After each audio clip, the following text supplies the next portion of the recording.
Hello, Archie Dunlop here with Talking Astrology with Archie on Thursday, January the 4th, 2024. So this video is perhaps going to be a bit chaotic. As far as my theme is concerned, I did want to mention the horoscope of Claudine Gay, the president, or is it the former president? I don't know whether she's gone yet, of Harvard University.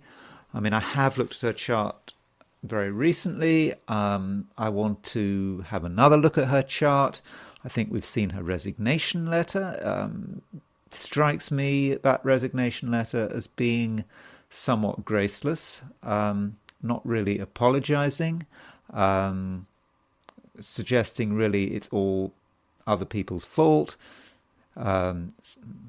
society's fault, her critics' fault, and not really taking full responsibility for what she did to really undermine Harvard and what she did to make her job untenable. So I want to look at her chart one more time. I also want to reply to a comment I had in yesterday's video. The comment asked me why, in terms of my forecasts for the 12 signs, why do I do it by sun sign? Why don't I do it by the ascendant? I think that is a very good question. I can remember the first astrology class I took, I think it was in the 80s, when I was studying astrology at the Faculty of Astrological Studies, and I can remember someone asking the teacher about how to look at sun sign columns or star sign columns, and he said, "Well, look at it for your ascendant." That was his advice. I remember that, but I'm not convinced, and I kind of want to argue the case for continuing to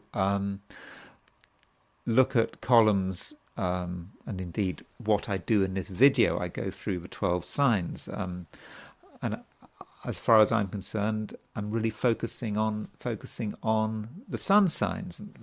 If you want to use the ascendant signs, that's fine. But I want to sort of justify my position. But before I do that, I want to look at the astrology and the I Ching for today, which is Thursday, January the 4th, 2024. Okay, so let's see what's going on. So the moon is still in Libra. And the moon is in quite a good position in some respects. I mean, you can see that the moon is in Libra and it's making a sextile to Mercury. So, that is great for communicating. If we've got something to say, now's the time to say it. We can say it in sort of quite a relaxed way. We don't have to, try too hard to get our message across. And it's probably a great day for saying things which are sort of simple, straightforward, but are not laden with heavy-duty emotions. But when we think about emotions, we do think about the moon, and I can't help but noticing that the moon is conjunct the south node of the dragon. There you go, moon. That is there. That's south node of the dragon, and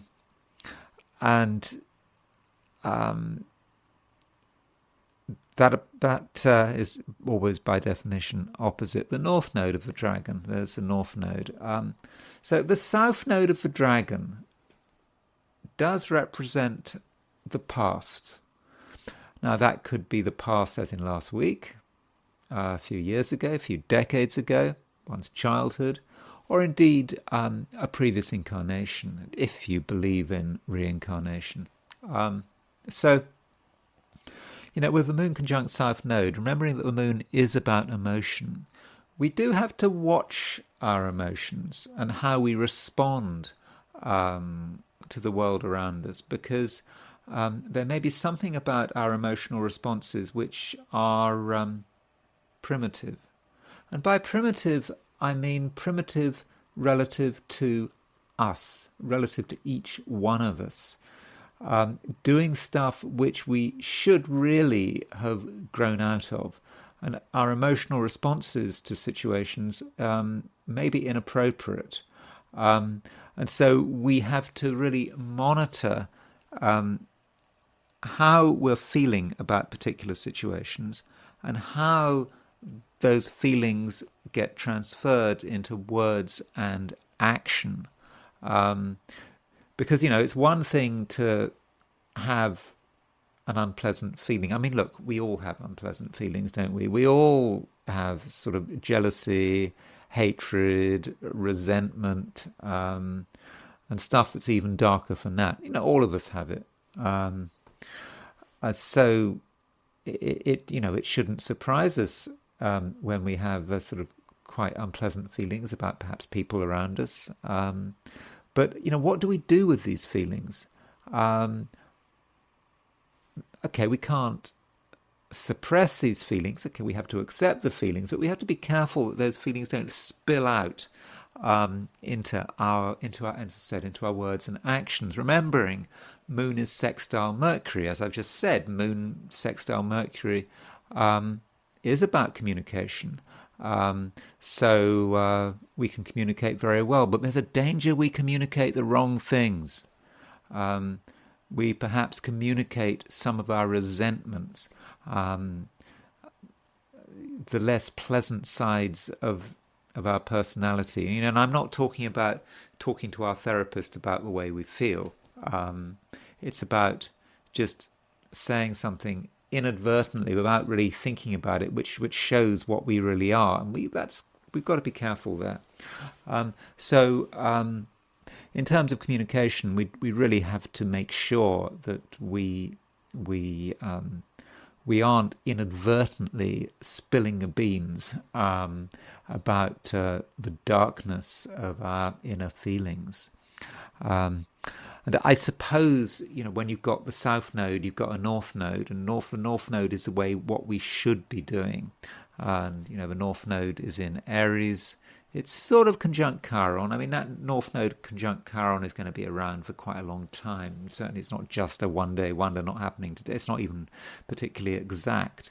But sort of the North Node is perhaps in Aries. We've got to try to perhaps to be honest and upfront, and really not be overly influenced by our darker feelings. And perhaps with North Node conjunct Chiron, Chiron, if you take Chiron as, I don't know, the wounded healer or whatever, we should be perhaps thinking about what we're supposed to be doing, and perhaps what we're supposed to be doing around now, not just today, but over the, this early part of 2024, perhaps even beyond that. We should be doing what we can to make the world a better place. If people are upset or hurt or whatever, what can we do to create some healing? And I should also say that the moon is now in the Via Combusta, and I mentioned this when I talked about the weekly, when I talked about the first week of 2024.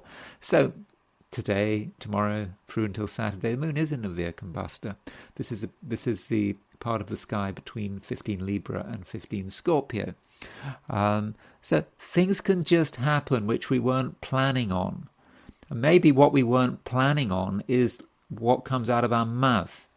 Things we say, we weren't planning on revealing things. We weren't planning on telling the world what kind of a person we are. So consider that possibility.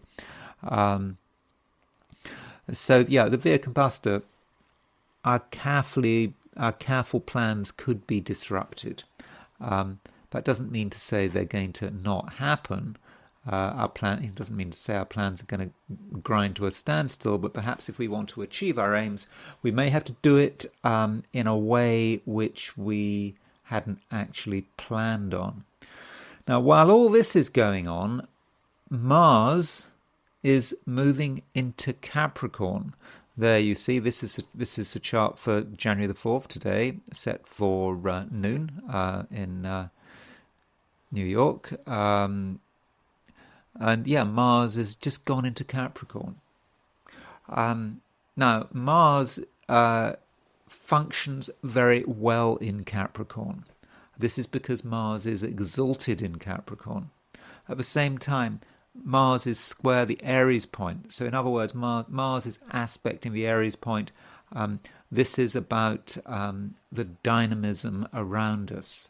The world in general is going to be inclined to take the initiative, perhaps to be aggressive, perhaps to, pour even more resources into, people's favorite war, whether it's in Gaza or Yemen or Ukraine, whatever. People are going to be quite warlike in a sort of general global sense. So we have to be a bit careful there. But, in general, Mars in Capricorn works well. Because, if you think about it, Mars is quite an assertive, quite an aggressive planet. And so it can go too far. But Capricorn is an earth sign. It sort of grounds Capricorn. And it grounds Mars. So Mars in Capricorn can focus on what it needs to get done, and as a result, it can be very successful. So now might be a good time to get some project off the ground, to be assertive. But it's Mars in Capricorn is not about thinking, oh, I'm going to get some results today. Capricorn has some patience. So with Mars moving through Capricorn, and Mars will be moving through Capricorn off the top of my head for the next 6 weeks, something like that. It is a time, when we can get things done, and but we shouldn't be in a hurry. Through slow, constant assertion, we can get our way. So, what I want to do now is I want to look at the 12 signs for today, what is happening for the 12 signs. Now, I'm going to be talking about the 12 signs later at the end of this video, and how one should look at it. Does one look at one's ascendant? Does one look at one's sun sign? I think my general advice is probably whatever feels best to you. If you really feel that this sort of star sign thing works best for Aries, for your ascendant, then by all means use your ascendant. There's nothing you have to do here. It's what works for you. But what I had in mind really was the sun sign. But yeah, it is your choice. But anyway, so these are my forecasts for the 12 signs for Thursday, January the 4th, 2024. Aries. Mars, your ruler, is now in Capricorn. This is good news. You are going to be able to really get things done now, and you should actually be thinking about a time scale that is reasonable. Perhaps between now and end of February. You don't have to get everything done by tomorrow. Through your solid progress, through having a set of goals, but at the same time being powerful, you can get your way. Yes, there may be opposition on your path, people trying to stop you doing what you want to do, but really you don't have to worry about it, because you can deal with this opposition, and you don't have to be aggressive about it. You can quietly, firmly tell the world what you want, what you don't want, and through this kind of, through this sort of gentle assertion, people, I think, will in general just get out of your way. And in terms of the specific areas where this Mars in Capricorn is going to have an impact on you, it's likely to be in terms of career, business. If you're doing anything entrepreneurial, you can really be a force to be reckoned with. I think in terms of your career and what you're trying to achieve, I think it's now a time when you can be extremely successful. So make the most of it. One other point, I've talked a lot about Aries and communication and some of the problems you might have had in terms of communication. Saying the wrong thing, perhaps being a bull in a china shop verbally. Of course, I suppose Taurians are real bulls in china shops because, I don't know, Taurus is a bull, but I suppose maybe it's a ram in a china shop in your case. Mars has, in late Sagittarius, has been making a square to Neptune, and it's just been difficult. But Mars is now out of Sagittarius. Things are going to be a lot easier, and I think that you can communicate extremely well now, and you can make a good impression. So make the most of everything that's on offer. Taurus, you do not have to be satisfied with your current existence. Yes, your current existence, your current way of being may be comfortable, but if you're honest with yourself, you will accept that it's not quite good enough. That we only live once, I suppose. I mean, we have to take the view that we only live once, even if there is reincarnation. And so if you stay in one place, you focus on one thing, you are denying yourself a great chunk of experience. And I do think that is a bit of an issue at the moment. I think you do need to start exposing yourself to new experiences, and I think you need to assert yourself in that direction. Because I understand that Taurus can be quite set in its ways, but that's not the right approach. And it may be that there's another person who can help broaden your horizons. Someone who is not. Someone who's not crazy at all. Someone who is actually very down to earth, but is also able to just show you a different side to existence that you perhaps hadn't fully imagined. And once you're able to tune into this, you'll start to realize what you're missing, and then you can perhaps start reconfiguring your world to take into account this this new reality. But I'm really not suggesting you do anything crazy, because at the moment, Taurus, it's enough to just do things one step at a time. If you're trying to broaden your horizons, one idea at a time. If you're broadening your social life, one person at a time, just focus on one thing at a time, and don't try and do two or more things at once, because that way things are not going to work. So take that approach, but at the same time, just consider the possibility that your aspirations and your experience, it's not quite enough. I think you really do need to broaden your horizons, and I think that is entirely positive. It's something you should be excited about. Gemini, pleasure, pleasures from the past. What do you enjoy? It's important. I mean, Geminis do get bored quite quickly, and there is always something that Gemini enjoys.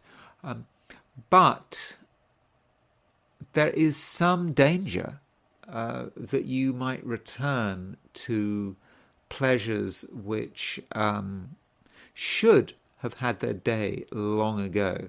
So watch out for that. It's tempting. You may be tempted to return to people, places, and situations which from the past, in the hope that you can get amusement in the present. But really, Gemini, going back over old things is rarely satisfactory. It's like, when you have fond memories of a place, and you go back to that place, maybe decades later, it's not quite the same. I suppose it's like the Beatles song, isn't it? How does it go? There are places I remember, some have changed not for better. Or how does it go? Something like that. In my life, it's a bit like that. It's not just places; it's pleasures. So you need to bear that in mind, and I think you have to try, if you can, to not to not deal with the world in an entirely superficial way. There are two types of Geminis. There is the Gemini that really likes to explore, likes to get to the bottom of things. It's an intellectual challenge. But there's another type of Gemini that is completely superficial, likes to just skim the surface. I don't know which type of Gemini you are. I'm sure you're the former. I mean, you're listening to me, aren't you? So, but it is a time for going under the surface, not literally, but for exploring things which perhaps other people don't want to touch. That's perhaps where you should be putting your energy. And yes, that would be, I think that would be a very constructive use of your energy. One thing I should point out is that the moon in Libra is making a sextile to Mercury, your ruling planet, at least the ruler of your sun sign. And so with this moon sextile Mercury, I think you will be very convincing. You'll have some great ideas, and you'll be able to communicate very effectively. Now, some of your ideas are going to be completely crazy, but it's just an idea. Play with your ideas. Amongst the crazy ideas, there's going to be something really amazing, and that's something you should be trying to harness. Cancer. It's another day when I would suggest that you don't feel obliged to be super active in a public sense. You don't have to be. It's not necessary. It's okay to hide a bit. It's okay to sort of disappear. I mean, I don't mean literally. I don't mean literally disappear. I have to be sort of careful what I say. But you don't have to be in the public eye all the time. And I do think that right now you are going to be most comfortable when you're doing things your way, when you don't have to account for your actions to others. Now, that doesn't mean to say that what you're doing is the right thing to do. I think you have to be aware that some of your caution is a throwback to the past. Maybe you're in a situation that kind of reminds you about what happened a long time ago. And perhaps a long time ago things didn't work out, and you're kind of thinking, well, you don't want to take that risk again. Maybe you should challenge yourself to perhaps to sort of move forward and perhaps move a little beyond your comfort zone, and see what you can achieve. Still, you are going to have some good ideas over the course of the day, and I think you'll have some good ideas about how to organize things. Organize people, events, detailed material stuff, money, just good ideas about how to organize things. Now, it may not be the case that your ideas are 100% right. They may not be perfect, but you should think about these ideas and perhaps start putting them into action, monitor them, see how well they work, and see what feedback you get from the world around you. And through a bit of careful organization, you can make life a lot easier for yourself. Leo. Leo, in some respects, things are good. You certainly know how to market yourself. You know what is required in social situations. You may have the opportunity to go places which may not be very far, just a few miles, but these places could broaden your horizons, could give you new opportunities. So if there's some opportunities to do, if there's a chance to do some short distance traveling, it might be a good thing to do. But you perhaps should be careful you should be careful about visiting places that you visited a lot in the past. Maybe there's somewhere or someone that you keep visiting. I don't know, it could be a friend, it could be, it could be a cafe, it could be, a drive-through coffee shop.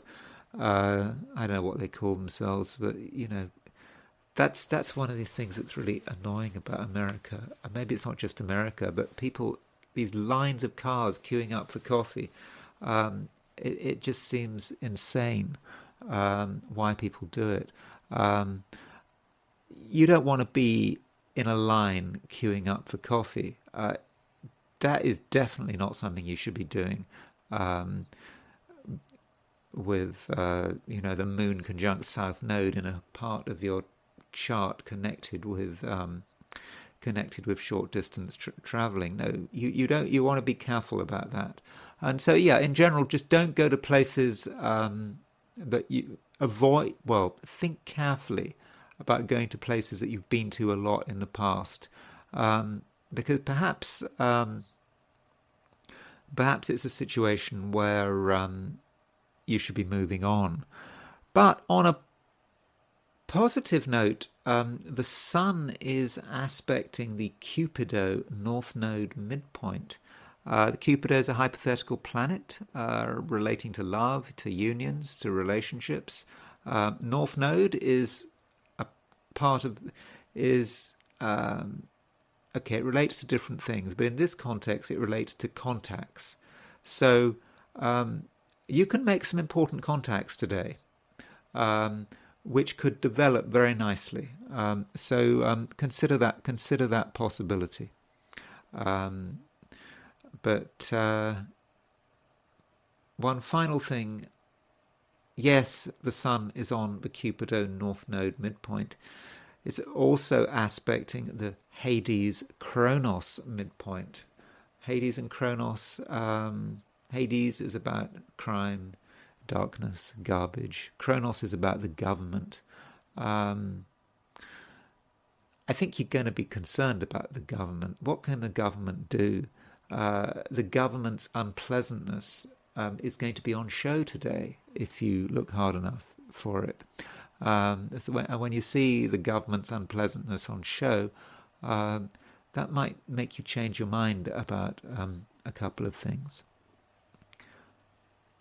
Virgo.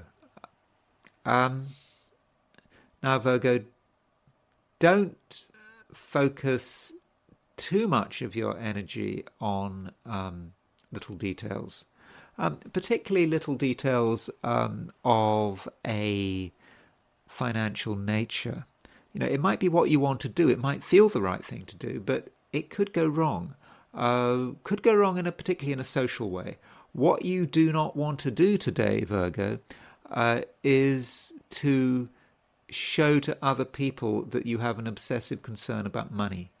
Whether you do or don't, the things you say might give that impression.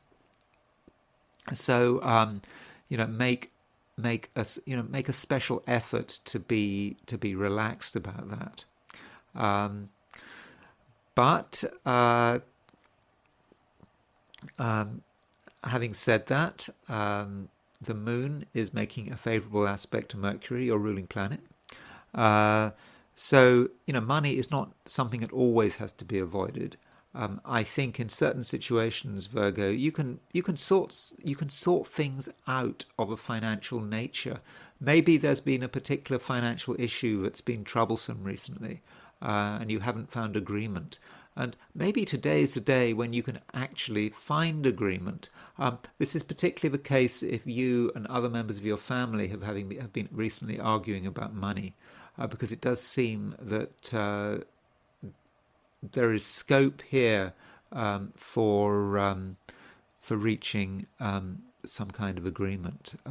So yeah, I think that would be good. It would make everyone's life a lot easier.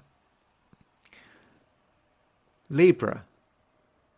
It's true that the moon is moving through your star sign, so that's good. In one sense, moon in Libra makes you comfortable, makes you feel that you're in the right place. But there are a few issues here. I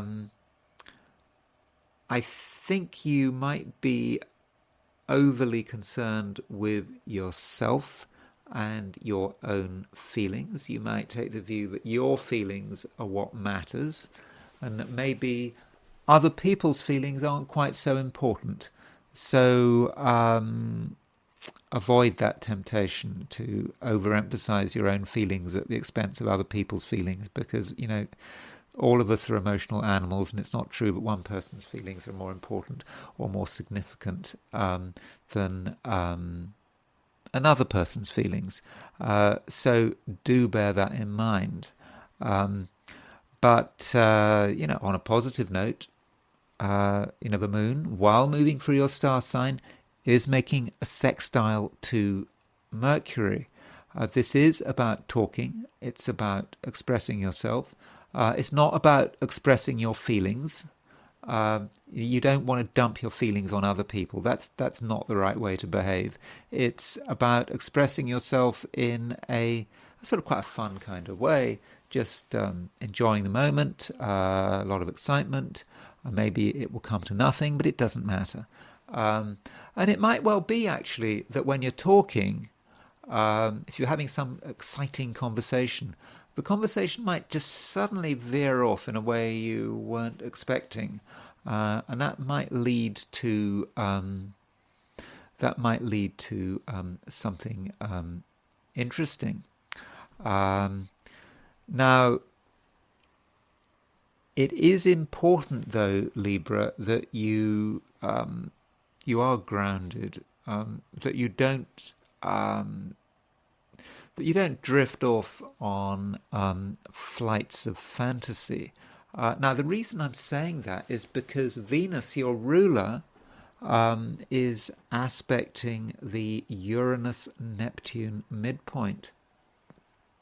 Now, I think it's Reinhold Ebertin in Combination of Stellar Influences who, when he was talking about the Uranus-Neptune pair, he described it as elimination of the waking consciousness. I love that phrase, elimination of the waking consciousness. And so you've got Venus on the Uranus-Neptune midpoint. So you need to watch your waking consciousness and be conscious all day. Well, unless you're going to sleep, that is. Be particularly careful to avoid alcohol, intoxicants, and also tiredness. You don't have to drink or take drugs to find that your waking consciousness is eliminated. If you're tired, you can just keel over. So do make sure that you get plenty of sleep, and that you're really alert today. Because for some reason your alertness might suddenly go on the blink. So yes, you do have to be alert, because otherwise things might go wrong, and that's particularly the case if you're driving. Remember that from the perspective of Libra, you're a Libra, and Venus is in Sagittarius, and that Venus in Sagittarius does give a feel about driving. So if you're driving, you've got to really, really watch the road, and you obviously be stone cold sober, as you should always be stone cold sober driving. That's obvious, but just wanted to point that out. Scorpio. Well, it has to be a good day, doesn't it, Scorpio?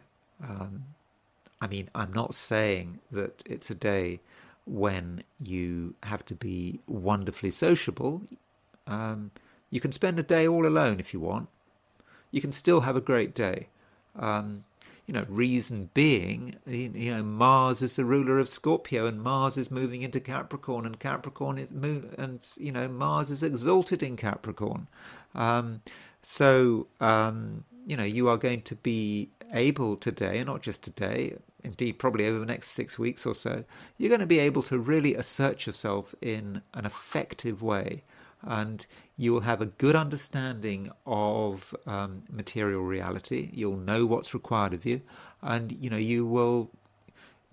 once you've got together a clear vision about what you want to achieve, perhaps by middle of February, or whenever Mars moves out of Capricorn. So just focus on that. Keep focusing. Keep asserting yourself in a sort of slow, solid kind of way. And I think you're going to get great results.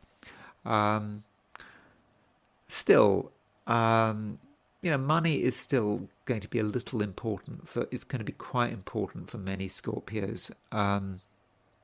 And I think there's a couple of financial issues that do have to be talked about in quite a secretive kind of way. There needs to be perhaps a private conversation about money with another person. Might be a bit difficult to begin with, but I think this conversation could be very fruitful. And once the conversation starts, you'll realise that things really are moving in the right direction, and it's the right thing to do to discuss whatever these financial issues that need to be talked about, need to be aired, but in quite a secretive way. That's what I think needs to be done. Sagittarius. It's another day when you are going to be quite sociable, going to want to meet your friends, all that kind of thing, going to want to talk to your friends on the phone. Your associates are going to be important. But is that the right thing to be doing? The problem with spending a lot of time with friends, and being in groups, being in a crowd, The problem in doing that is that your own identity and your own individuality can be compromised. It's easy, it's easy being part of a group, easy being part of a crowd, letting your friends take the initiative. But is it for you? Because really, there are things that you need to be doing of a creative nature. Sagittarius is often a very creative sign, and creativity is very often it's not a team. It's not a team thing. It's something that has to be done on your own, and so consider that. And because if you follow the crowd, you may be abandoning an opportunity to create something really amazing. So Sagittarius, do bear that in mind. Capricorn. Mars is moving into your star sign. That's overall, I would have thought, pretty good news. Now, Mars, can be a problem planet. It can make people angry and annoyed and aggressive and all that kind of thing. But when Mars is in Capricorn, and when you're a Capricorn, when Mars is moving through Capricorn, that can be something very invigorating. Mars is the energy planet, moving into Capricorn in its exaltation, and it can encourage you to do things. It's not about being late. You can't just hang around and be lazy. Mars is encouraging you to take the initiative, and so consider that. What needs to be done, because Mars is going to help you. On the other hand, if you refuse to take the initiative, and if you just decide to do nothing, then Mars can go bad. Or rather, Mars can start doing things off its own bat. It can start causing chaos. So you want to own Mars, because if you don't own it, it'll cause trouble. So look at Mars. Mars is about being assertive. It's about expressing what you want. So do that. Then you're to be taking ownership of Mars, and then Mars won't be in a position to cause you problems.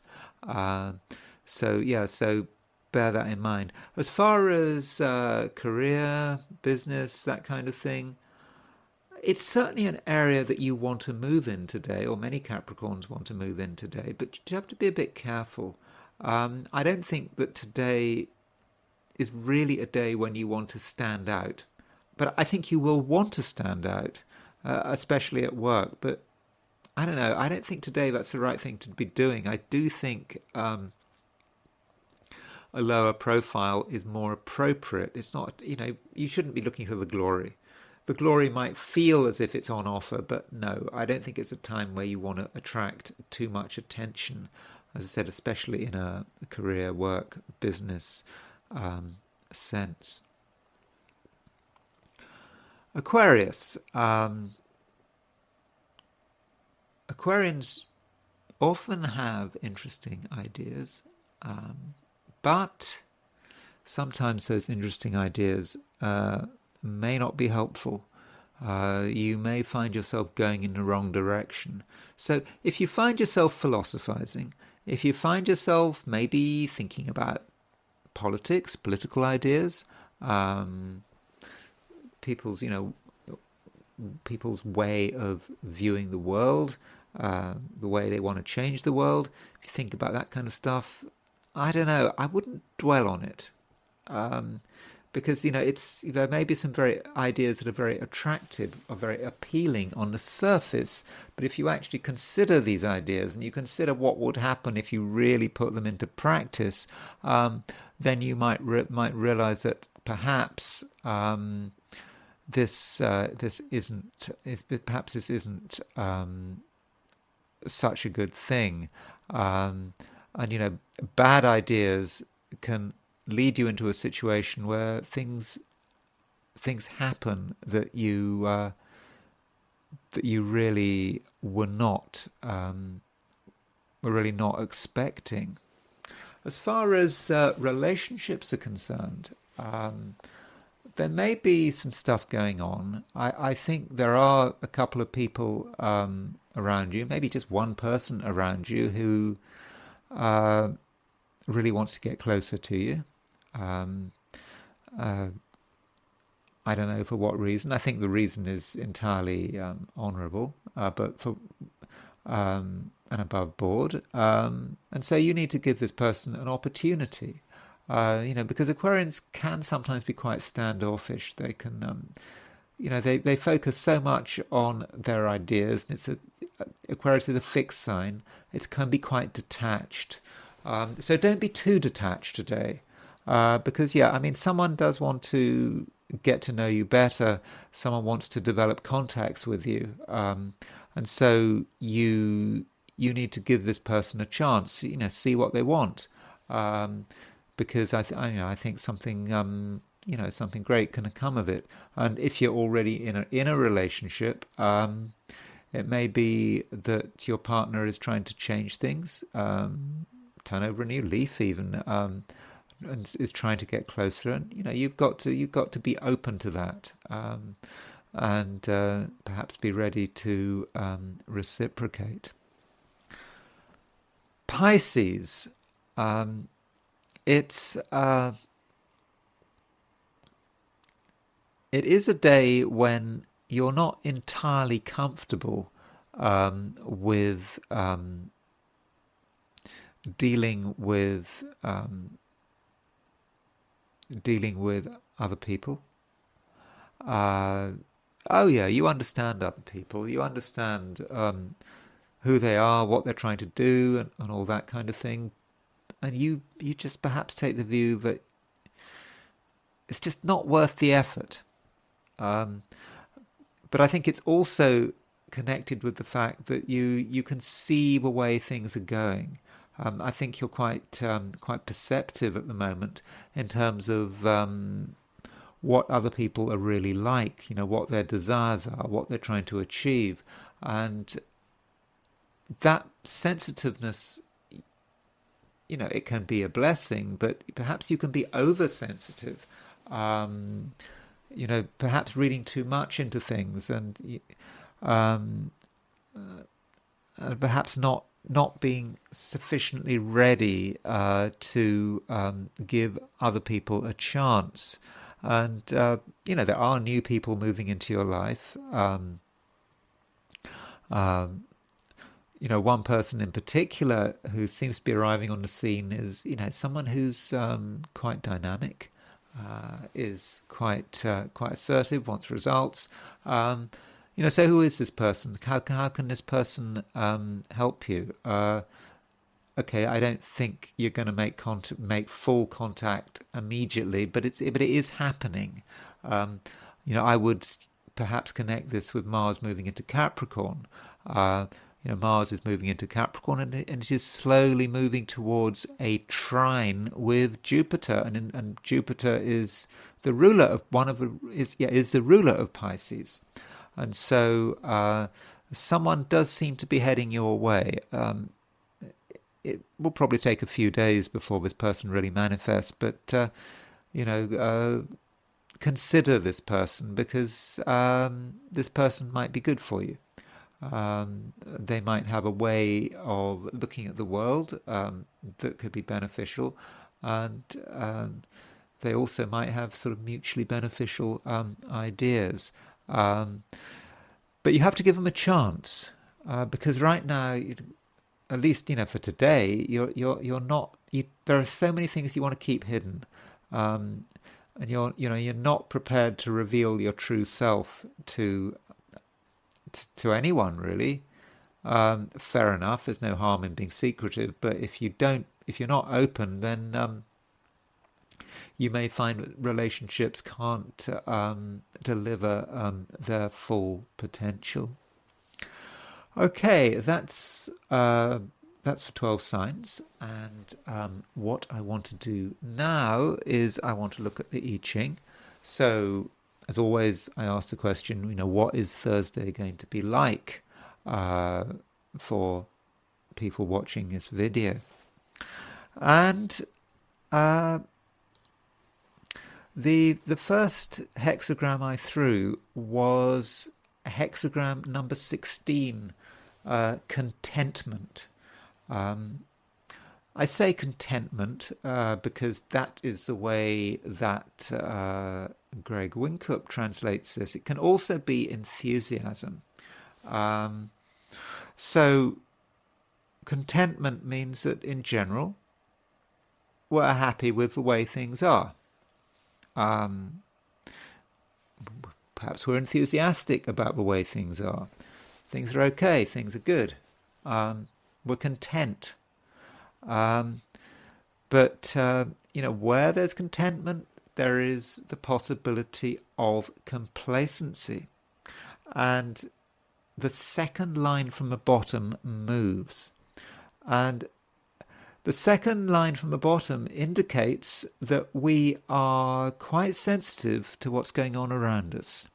And we can see that other people seem to be very satisfied with the way things are going. General feeling, it's great. Everything's fine. But we know in our heart of hearts that actually it's not fine. We can see the first signs of decay. Not obvious to anyone else, but we can see it. And we know it's not, it's in the end, it's going to go wrong. In the end, we're going to move towards decline. And I think as a result of that, we're not going to be able to fully engage in, social activities, the festivities, the general enthusiasm, because we know it's the wrong time to be celebrating. We prefer to start preparing for perhaps an uncertain future. And when I say uncertain future, I'm not talking about that in a personal sense. It's the fact that, we are living in uncertain times. A lot of people are just about hanging on, and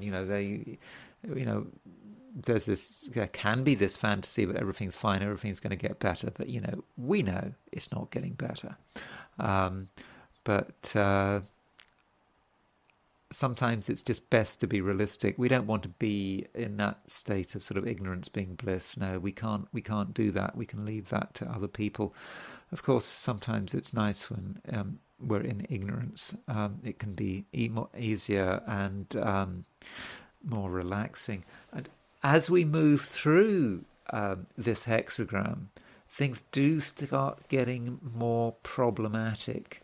And the fifth line moves, and by the time we hit the fifth line, we're starting to be aware that there really is a lot of pressure, that things are not easy at all. It's not just seeing a little crack in the corner of our eyes. We can see this is tough.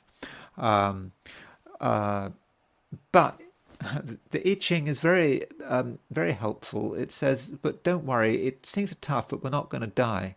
Well, so yeah, I hope you find that of some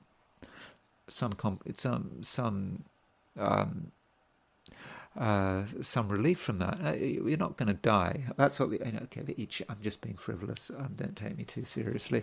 But there is a lot of pressure, and I think as the day progresses, I think we're going to be aware of more and more pressure. And I think to think about contentment. Really, that's just plain naive. This is quite a difficult situation, and it moves to the hexagram of oppression. Sounds bad, not quite as bad as it sounds. So it's like a situation where things have got bad, things have got, or not bad, but they've got difficult, and in the end we find that it's us shouldering the responsibility. It's down to us to sort the problem out, and that's difficult. And we might take the view that maybe we're not up to it, but the I Ching is quite clear on this. We are up to it. We can deal with it. It's going to be hard work, but we can do it. And What's more, especially in a sort of career setting, if we take on a lot of responsibility that we perhaps don't want to do, we'll be noticed. It will be noticed, and we will get our rewards. So yeah, it will be tough, and a lot of responsibility.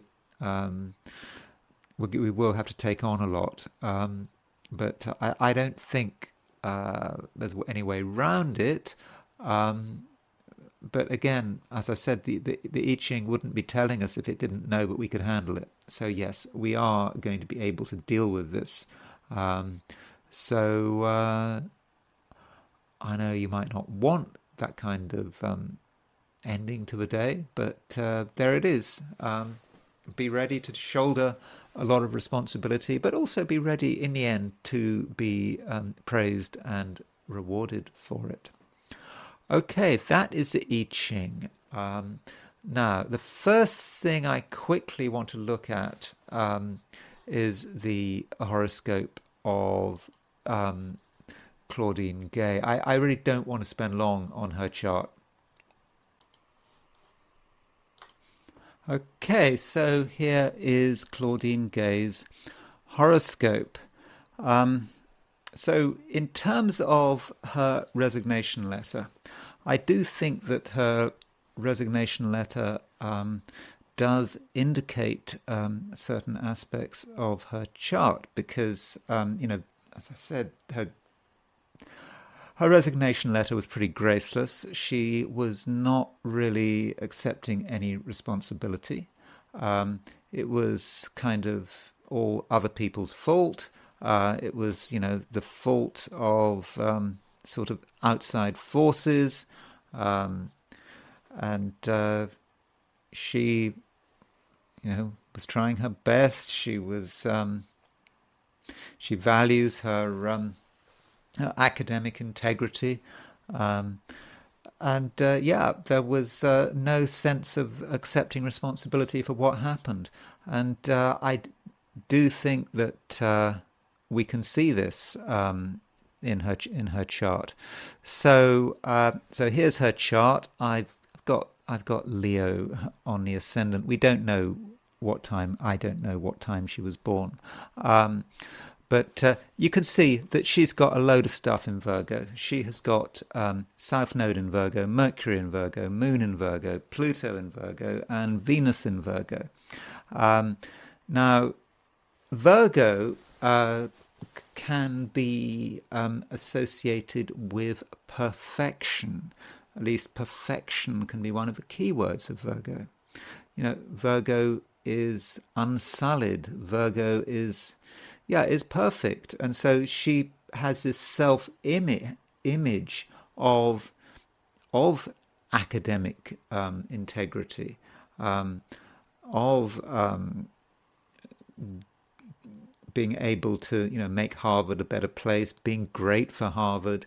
Yeah, she's perfect, and that is so Virgoan, and so when she makes mistakes, you've got potential cognitive dissonance there. How can a perfect person make mistakes? Obviously, perfect people can't make mistakes. And they certainly can't own up to making mistakes, and they certainly can't apologize for making mistakes. And I think that's what we might have seen in her resignation letter. You blame it on other people because that way you can maintain your perfection, and that's what Virgo at its worst can do. And we should also remember that she's got the South Node in Virgo. That is her line of least resistance. To focus on the details, to focus on her own perfection.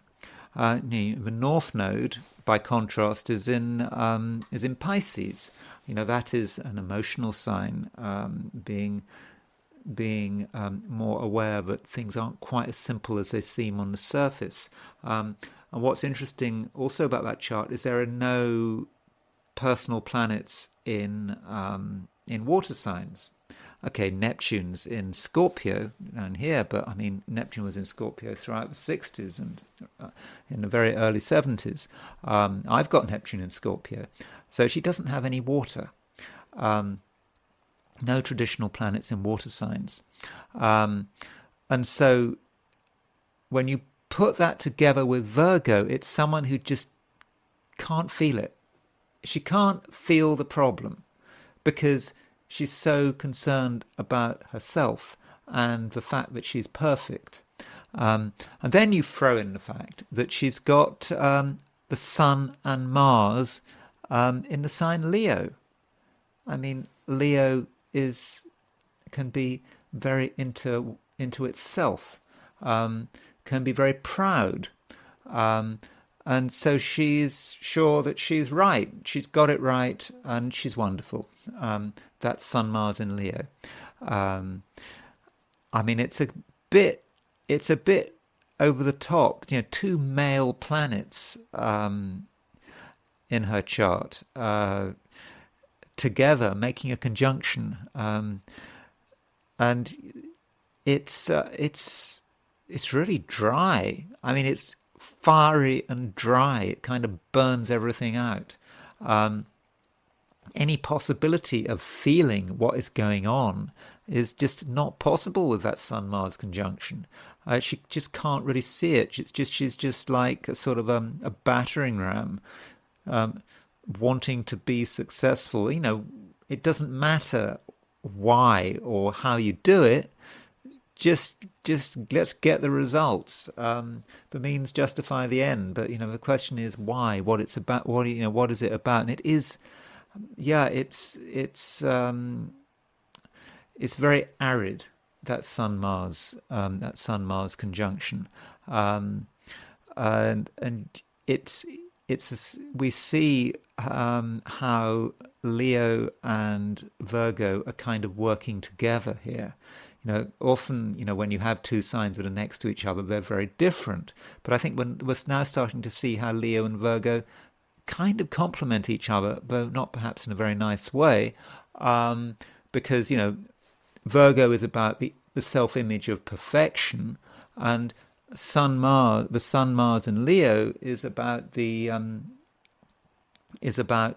believing that one is wonderful, and so they kind of come up with the same thing.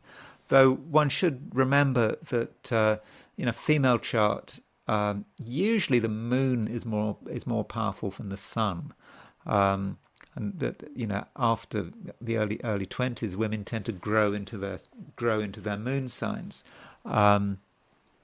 So perhaps she's more of a Virgo than a Leo, but as you can see, she's got loads of stuff in both signs, and no water, and I think that really shows in the way she's behaved, and in her letter resigning. Now, as far as her lunar return is concerned, she had a lunar return. This is when the moon returned to where it was when she was born. Now, we don't know precisely when this happened because we don't have a time of birth for her. But the lunar return is here.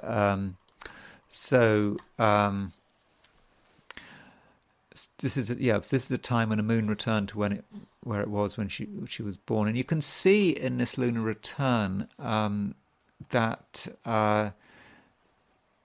it picks up on the Venus-Saturn square. So at the beginning of the year, Venus and Saturn were making an exact square. There it is, Saturn, Venus and Saturn. And it was making a T-square. So the moon was opposition Saturn, moon was square Venus. And so that Venus-Saturn square was very personal to her at the time she had her return on December the 31st, 2023. Okay, it could have been at the beginning of, it could have been on January the 1st. And so perhaps that Venus-Saturn, maybe she just lost support at a certain stage, and that she just couldn't carry on, and perhaps that's the Venus-Saturn square. Okay, so that's Claudine Gay. I thought I'd just mention her, as I've mentioned her before, and I was thinking, when is she going to resign? I thought at the time that she'd really hang on to her job really as hard as she could. Maybe I think she did, but in the end, she had no choice. She had to let go of it. Okay, so now I wanted to just talk about star signs, sun signs, and whether or not one uses the sun sign or the ascendant sign, and perhaps come up with an argument why one might want to use the sun sign rather than the ascendant sign. Now, star sign astrology is relatively recent. To my knowledge, if you look at astrology from a sort of traditional sense, classical times or 17th century astrology, medieval astrology, people didn't talk about star signs at all, as far as I know. People only really started talking about star signs in the 20th century, and you can see why, because if you are, say, running a newspaper and you want to be able to appeal to your readers, then you need to have a system which allows them to immediately know what something is astrologically in their chart, so that they can start using what's on the pages of your newspaper. And so if you know your birthday, generally you know your star sign, unless you're, for example, I don't know, September the 21st, 22nd, you might be a Libra, might be a Virgo, for example. So if there's a cuspal situation, then you're not going to know your star sign for sure, your sun sign for sure. But with the mass market, with newspapers,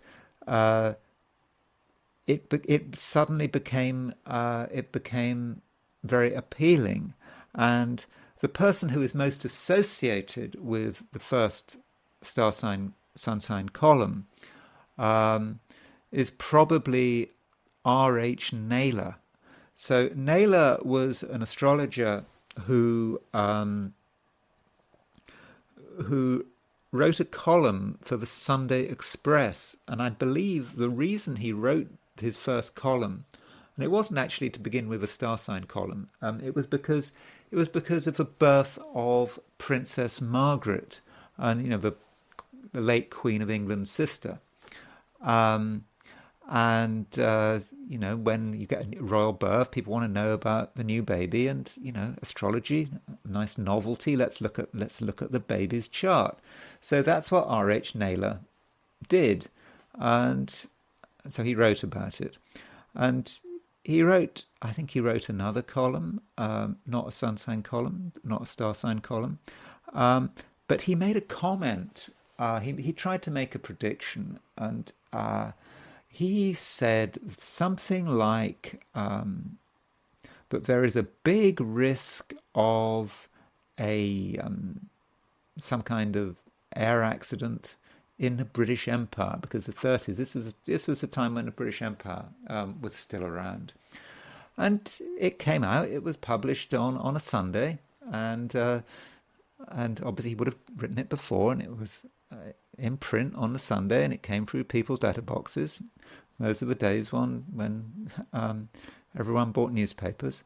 And the thing is, as the newspaper was coming through people's letterboxes, some news came. The news came that this airship, the R101, had blown up and crashed, and a lot of people were killed, including government ministers, at Beauvais in France. I think the plan was that it would move. I think it was supposed to travel from England to India, but anyway, it only got as far as Beauvais, and he'd predicted it. I don't know quite how he managed to do it. I think it was something to do with Uranus in the 9th house or something. There was a Uranus in there. I just can't remember offhand why. But he predicted it. So, of course, this was brilliant for his career. And it wasn't long before he was publishing his star sign columns. But so the point is that this was a system. Um, this was a system, a way of doing astrology based entirely on people's birthdays. That was it. Now, you might think that that's a bit primitive, but now we've got time of birth, I can work out an ascendant. But that's not what the system was about.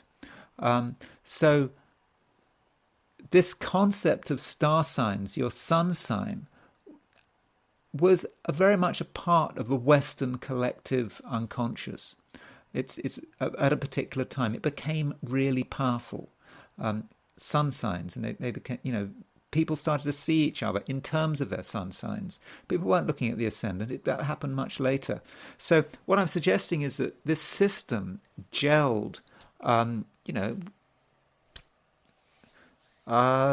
100 years ago. Okay, relatively modern, but it did become an important part of a Western collective unconscious. And I kind of take the view that one should respect that system. There are other ways of doing astrology. You can set up your chart. It's all the planets. You can do that. Use the ascendant, the midheaven, whatever. But sun sign astrology is different.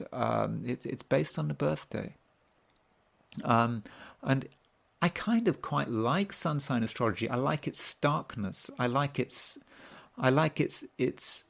basic approach. And you've got this challenge: how do you make reasonable forecasts based on people's star signs? I sometimes, when I'm interested in someone, you look at on Wikipedia and you try to guess what their star sign is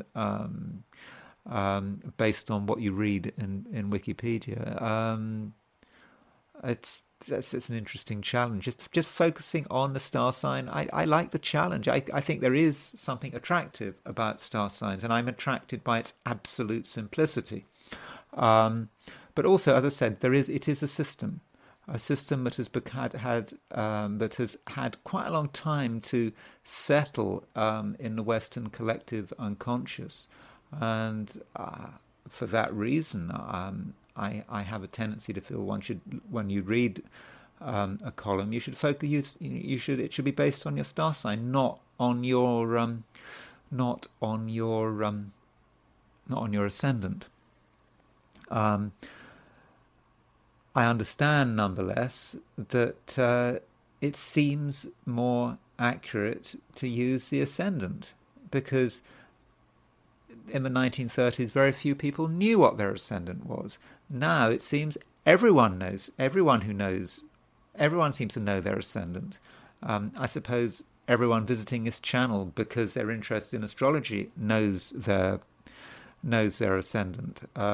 It's unusual increasingly to meet someone who doesn't know their time of birth. So there has been that change. So you could argue that we need to change to take into account the fact that people do know their rising sign. And I understand that argument. So what I wanted to do was just look at a couple of charts and consider whether the ascendant is working better than the sun. And let's pretend we know very little about the chart. So, for example, let's look at John F. Kennedy. There's John F. Kennedy. You can see that he's got Libra rising. Now, I'm using whole sign houses here.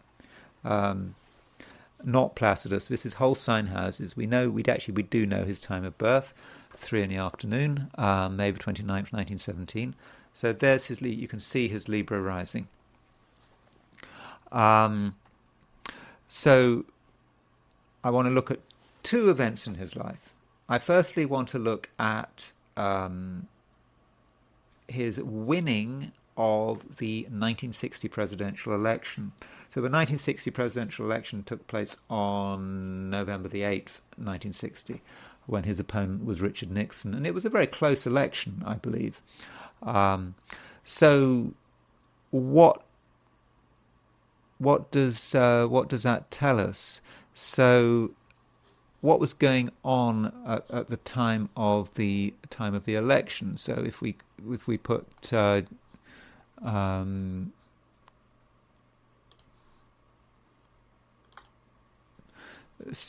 if we only know that John F. Kennedy's ascendant was Libra, we know nothing else. We know nothing else about his chart. We do see that, using whole sign houses, that the moon was in Cancer on November the 8th, 1960, as those results were coming in, as he discovered that he had indeed beaten Richard Nixon and had become President of the United States, and had been elected President of the United States. So the moon is in Cancer. So the moon was in the 10th house from the Ascendant. 10th house is about success. It's about recognition. It's a very career-orientated house. And so that fits an election victory absolutely perfectly. And you can see the moon was just separating. Now, there is some other stuff going on. I think you might have suggested that there would have been problems in his term. You can see that the moon is in Cancer in his 10th house. That's a victory. But the moon is opposition Saturn, and it's moving to a conjunction of Mars. So the moon was kind of on the Mars-Saturn midpoint, connected perhaps with death. So we might perhaps got a foretaste of what was to come with that moon in his 10th house.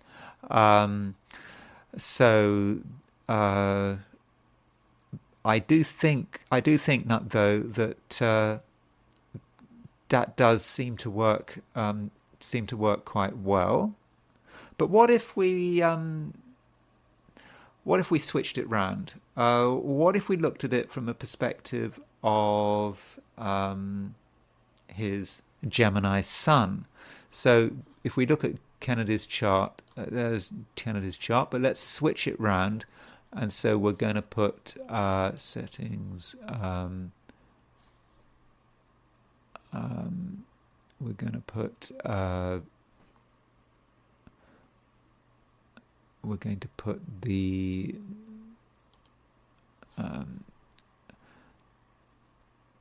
Fifth house. Oh, sorry. Let me just change this.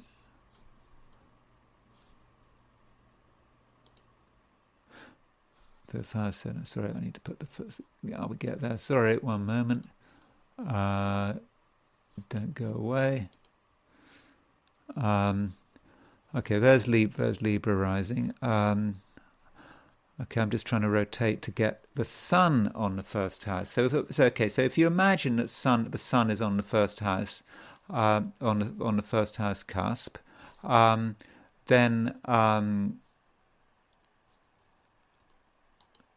there's Gemini, done it. So there's Gemini on the first house cusp.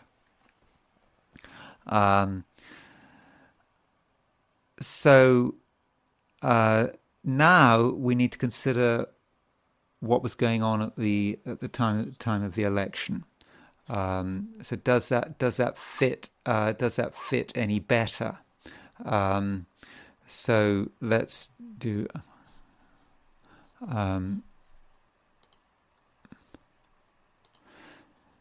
So you can see it doesn't really work, because at least on the surface, because the moon is in Cancer. In the second house, it doesn't really fit. It doesn't really fit an election victory. Okay, you could say, though, that the moon in Cancer is opposition Saturn in the 8th house, the house of death. But then you'd be making a prediction which is a few years out. It might fit in hindsight. and maybe by using the sun as the ascendant ruler, you're getting some sort of deep understanding of where this election victory is going to lead. But overall, I think his victory at the election, I think it fits better having a moon on the 10th house, in the 10th house, with having the ascendant, having the ascendant as a first house cast, i.e., you look him up as a Libra and you would not look him up as a Gemini. So let's look at his chart again, but this time from a perspective of his assassination. So if you look at this, there's the assassination. There is this is putting Gemini on the first house cusp, and then you've got the outer wheel as the positions of the planets when he was assassinated. I think that kind of works better because at the time of his assassination, from a solar perspective, we had Mercury, Mars, and Venus in the solar 7th house, and of course the 7th house in astrology is a house of open enemies, or the enemy in general. So you could say those planets in Sagittarius represented the assassination, the people who wanted to destroy him, or people, if you're into conspiracy theories, just Lee Harvey Oswald if you're not into conspiracy theories. And so I think election victory works best for the ascendant, but his death probably works better with the solar houses. And I want to look at one more chart, a very extreme chart, and that is the chart of Adolf Hitler. And I want to look at two events in his life. I want to look at his marriage and his suicide. And so Adolf Hitler was married to Eva Braun on April the 29th, and he and Eva Braun killed themselves the day after. So let's look at it from the perspective of him being a Taurus, because he is a Taurus. He was a Taurus. So we will put Taurus on the that's Gemini. We will put I think that's settings. There's Taurus. So there's his Taurus ascendant. Because we're not ascendant. The Sun, the solar first house, Taurus. So that's a house we're going to be looking at. Now let's look at his marriage in relationship to that. So we'll put and we will put his marriage there.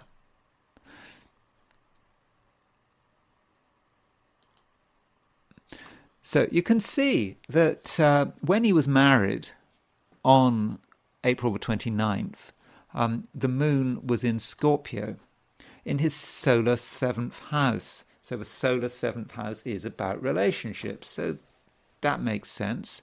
You've got the moon in Scorpio in the 7th house. 7th house from the sun. That's when he got married, and he got married in the Führer bunker at 1:30 in the morning, with the Russians closing it, with the Soviets closing in on the center of Berlin. I mean, that kind of fits Moon and Scorpio. I think that really does, and Moon and Scorpio in the 7th. That's his marriage. So that fits. Now the next day.